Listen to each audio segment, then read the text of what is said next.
Monica Smith. Monica Smith. Monica Smith. Monica Smith. Government has fired rubber bullets and tear gas at anti-lockdown protesters, including children. You will no longer be able to leave home. The people have had enough. Together we can save our beautiful country.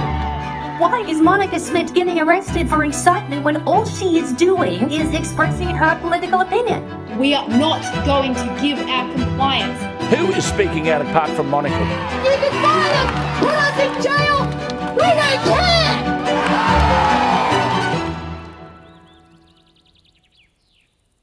So, who is Monica Smith? I'm just a regular Aussie girl who made enemies with powerful people. It was August 2020. We were in lockdown. We had been in lockdown for months actually, and no one knew who I was. I started a Facebook page, Reignite Democracy Australia. I hosted an online event, and within 2 weeks, I was the poster girl for the anti-lockdown movement. I didn't ask for that, it just happened. Not long after that, I somehow managed to get a ride in a bus that was mocking our Premier, Daniel Andrews. I guess that annoyed them.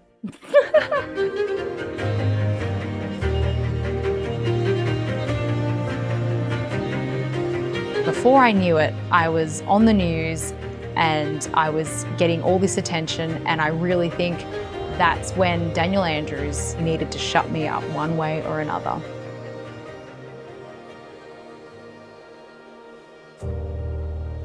Melbourne late 2020 is not the Melbourne that we all know and love.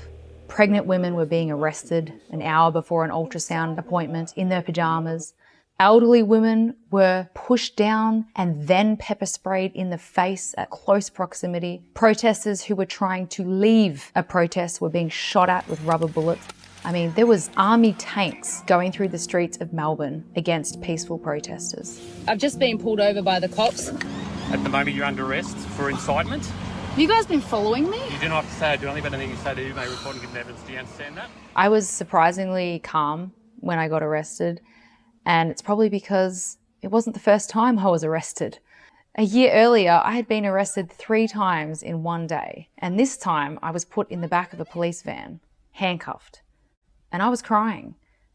I don't cry often. I was looking out the window at the police and I thought to myself, what is happening? What is happening to my country?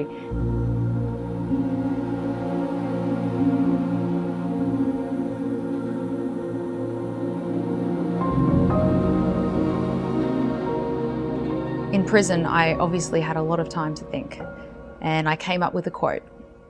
During times of psychological warfare, collective courage of conviction will be our strongest weapon. Because one person being courageous isn't enough. We all play a role, and we all have courage that is yet to be discovered.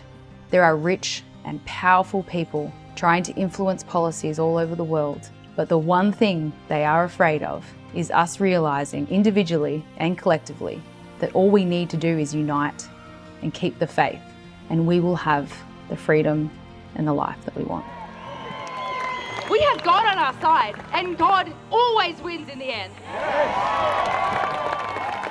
So my book is called Cell 22. It's available for pre-sale already, but the official release date is September 22nd, which marks the 2-year anniversary of my 22 days in Cell 22. And I'm really excited to say that you will not find Cell 22 on Amazon or in any major book retailers, because every single book is being independently printed and packed and sent directly to you, because I want to support people instead of corporations, and you can even pay with cash or direct debit as well. So when you receive your copy, I hope you appreciate the extra love and effort that we've put into it. And I'm just going to leave you with this. I really bear my soul in this book, and my only hope is that it's not in vain, and that at least one person gets some inspiration from it, and I hope that person is you. Thank you so much for your support.